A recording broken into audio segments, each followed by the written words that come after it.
Ho, ho, ho, ho! Merry Christmas! What's good, YouTube? Ben here. Welcome to the next video on the channel. In this one, I'm going to give you a guide on how to randomize Ocarina of Time 3D for Lime3DS. Let's get into this. Okay, so Lime3DS is the successor to Citra. Of course, Citra is no longer being developed because it was taken down by Nintendo. Lime3DS is its successor that's still in development. Now, a lot of people have switched over to using this because it is getting more frequent updates. And the process of randomizing Ocarina of Time 3D for it is very similar to that in Citra. To do this, you're going to need your copy of OOT 3D. This can either be the European or the USA version. Both versions work for this now. Unlike with my original Citra video, where the European version wasn't supported. You'll also need your Ocarina of Time randomizer file, which is from its GitHub. I will link that in the description, as well as my normal links to stuff like Twitch. Feel free to follow me over there where I do live streams, as well as here on YouTube. Also, very Merry Christmas Eve to those watching this on Christmas Eve 2024. This is when this video is coming out, so Merry Christmas Eve to you guys. But yeah, without any further ado, let's get into this. Right, so once you've got your files and Lime3DS, I will link that in the description as well. You're going to want to go ahead and add your game directories into the actual thing. So what we're going to do is quickly remove them. All you're going to do is double tap and then go to your locations. So, for example, for my game, emulator, no, it's ROMs and then 3DS. So this folder, and that gives me Ocarina of Time 3D. And then this is in the randomizers folder as well, which is where this is. So just add in your directory for both of them. If they're in the same directory, it's fine. I'll add both anyway. Then we're going to go ahead and open up the Ocarina of Time 3D randomizer file. So this will open up, and then this will be what you use to randomize the game. So I'm going to go through and give you some basic settings that I recommend people should use, especially if you're a newer player, so you can learn stuff. So open settings. You want Forest open, Kakariko Gate open, Door of Time open, Zora's Fountain, leave that normal, so you need bombs to open it. Close Jabba Jabu, you'll require Ruto's Letter in the bottle. Gerudo's Fortress, I recommend to fast, so you only need to rescue one carpenter or have it to open. Open's great because it just leaves it open for you, so you can just enter the fortress whenever you want. Rainbow Bridge, I would highly recommend if you're a newer player setting it to rewards, which means you could use any of your end dungeon rewards, so any medallion or spiritual stones, and I recommend setting the count to 5 because you'll start with 1, meaning you have to do at least 4 dungeons. I'd recommend it. I turn trials off because it's just annoying to do them near the end of the game. Once you've done that one, go into world settings, change these to whichever way you want. Of course, starting age child, shuffle entrances off. I don't recommend that for a newer player. Bomb choosing logic, I recommend turning this off as well, purely because the bomb logic requires bomb bag normally. If you add it as bomb choose, you'll need to find those as well in order to be able to do logic. It messes the logic a bit. Ammo drops on plus bomb tube, meaning that not only can you get bombs from cut grass, but once you've had bomb choose, you can get them from it too. Heart drops and refills, I'd recommend turning on. I wouldn't recommend Master Quest dungeons if you're not familiar with them. And then Triforce Hunt, you can turn this on if you want. But I don't recommend it if you're a newer player. I'd recommend just doing normal for the time being and then do Triforce Hunt later as sort of like a secondary thing. Shuffle settings. So, shuffle dungeon rewards, I'd recommend leaving those at the end of dungeons, so you just have to beat dungeons to get them. Songs I'd recommend putting anywhere. Shop sanity to random. Token sanity. Now, if you're not familiar with all school locations, I'd either recommend leaving this off or setting it to the dungeon ones only. So only dungeon schools will be randomized. The other ones of the overworld won't be. I will set mine to all tokens because I'm familiar with where all the tokens are. Scrub Shuffle, I'd recommend setting this on and setting it to affordable. That way they're just 10 rupees each. Cows, I'd recommend turning off. Kakiri Sword Shuffle on is recommended. Don't shuffle the Master Sword so you can transition from child to adult whenever you choose. Shuffle Ocarinas, I'd recommend turning on. Shuffle Weird Egg and Zelda's Letter on. Shuffle Gerudo card, turn it off. If you've got the fortress open, you don't want this shuffled. Actually, it won't do anything anyway. If you've got it set to fast, then you could, I guess. But again, I'd recommend keeping that off anyway, just so you can access Fortress whenever you choose. Shuffle Magic Beans, I always turn that off, just because it's easy to just go and grab them from Zora's River. Shuffle merchants, I keep that off because there's no real point adding in Medagora Granny and the carpet salesman. Shuffle adult trade quests. I would recommend putting this on if you're familiar with it. If not, keep it off. This is for the items in the Big Goron quest line. Shuffle chest minigame. So this is the one in I was about to say it's Castletown Market. Do you know where you've got to use Lens of Truth to see the keys in the chests? This randomizes those keys. I turn it on just because why not? You don't need to though. Shuffle Frog Song Rupees on as well. So with the Frogs in Zora's River, if you play any of your 5 normal songs, so that's Zelda's Lullaby, Sorry Song, Epona's Song, Sun Song, and Song of Storm, Song of Time, you'll get rupees from them. This will randomize those into the pool, so you can get items from just those checks. I don't recommend turning on enemy souls. It can get a bit questionable, especially if you're not used to it. Basically, enemy souls is where, like, say if you come across, like, a Stalfos, you won't actually be able to kill it until you find the soul for the enemy. It'll just be immortal, so I don't recommend it. I don't recommend shuffle Ocarina buttons either. That gets tedious. Dungeon items. So maps and compasses I recommend starting with. That way you've got extra checks in dungeons. Small keys. I'd only recommend setting key sanity on for any of these if you are familiar with how many keys you're going to need. If not, keep them off. Time savers, just turn all the time savers on. They're just, again, time savers like skip child stealth, skip tower escape, free scarecrow song, like all that stuff.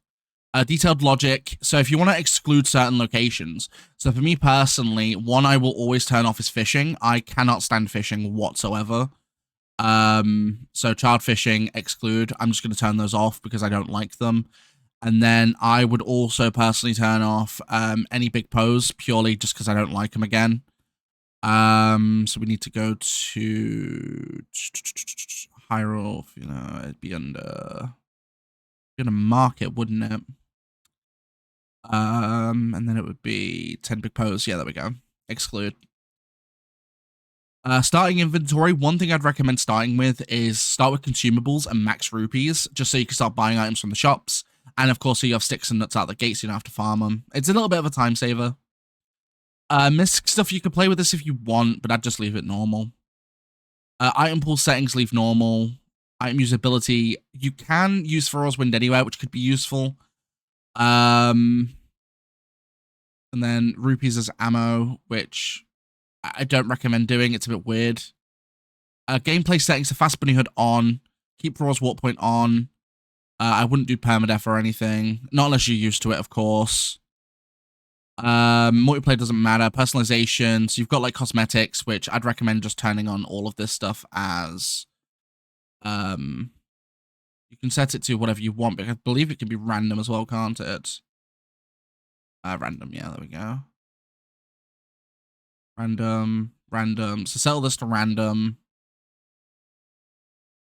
And then, of course, you can do random for all of this stuff as well. And then audio settings, you can shuffle the music, shuffle sound effects, why not? And basically, once you're done, just hit generate. And you want to generate it for Citra emulator. Even though you're using Lime3DS, you still need to do it for Citra. Then you need to pick whichever one your region is. So if you've got the North American ROM, use North America. If you've got the European ROM, use European. I have North American, so we're going to use that. This will take a minute to do the randomizer. So it does say in the bottom, like 0 FPS here. Don't worry about it. It hasn't crashed. It will take a hot minute to do this. But it's one of those situations where it's not necessarily a game, it's more of a file that you're opening. And because of that, it can't detect FPS. But as you can see, it is still going through its whole thing. But this does take about a minute or two to go through the full randomization process. Once it's done, the rest of it's pretty simple. And then you basically have your randomized game of Ocarina of Time 3D. Now, the cool thing with this is because this is in development, it's one of those things where it's gonna keep getting better and better for compatibility and everything. Of course, depending on your own system will also impact that too. So keep that in mind. If you've got like a really old system, you may not be able to run it consistently or in long speed or whatever. Once this all pops up, it's done. So we can hit emulation and hit stop. Then you're going to go ahead and go to File, open Lime3DS folder. You want to go to SDMC, then Luma, titles. And this is the string of numbers. So if you've got the North American version, it ends in 33500. If you've got the European version, I believe it ends in 33600. Open that up. And you've got ROMFS, code IPS, and xheader.bin. You want to cut these files. Now, before we actually go into the randomizer, I want to quickly load up Ocarina of Time. Oh. Hang on. I'm just going to load it this way. I don't know why it's now messed up on this. Why did that? I'm confused as to why that's happened, but okay.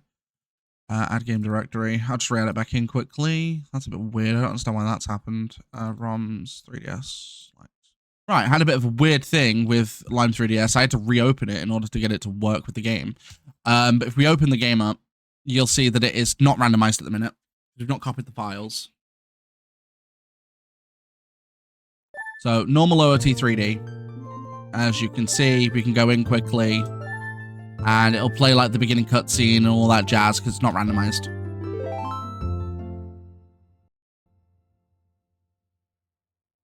There we go. So normal OOT entrance, you know, with the cutscene and text and all that stuff. Don't need to go further because that's basically normal OOT. Once you've got your 3 files, so it's the ROMFS, code IPS, and xheader.bin. All you're going to do is right click on here with OOT 3D, open mods location, and paste these files in there. Once you've pasted them in there, you're good to go. Close that off and reopen OOT. And when you do, you'll notice instantly that there is a bit of a change. Randomizer. There we go. And of course, if we go in, call it link, call it 2. There we go. So of course, we do this, head on in. We start with Spirit Medallion. Random tunic color. Random sound effects, which are very interesting. Now, of course, because this is in development, my PC is not the strongest in the world. It is a bit laggy, so... My god, those sound effects are horrific. But, open the chests, and it's fully randomized. Blue rupee. Skull token. Okay. Heart piece. And Bloopy. Wow, what a great start. But that is how you randomize Ocarina of Time 3D on Lime3DS. If you want to see more like this on YouTube, you can support the channel completely for free by liking, commenting, and subscribing. It really helps that YouTube algorithm. Don't forget you can support the channel even further by becoming a channel member from as little as 99 pence per month. And don't forget I do live stream. When I go live here on YouTube and on Twitch. My streams here on YouTube are in the shorts form feed, more for mobile. If you want to catch the exact same streams at the exact same time in full 1080p, then feel free to join me on Twitch. That link is in the description below.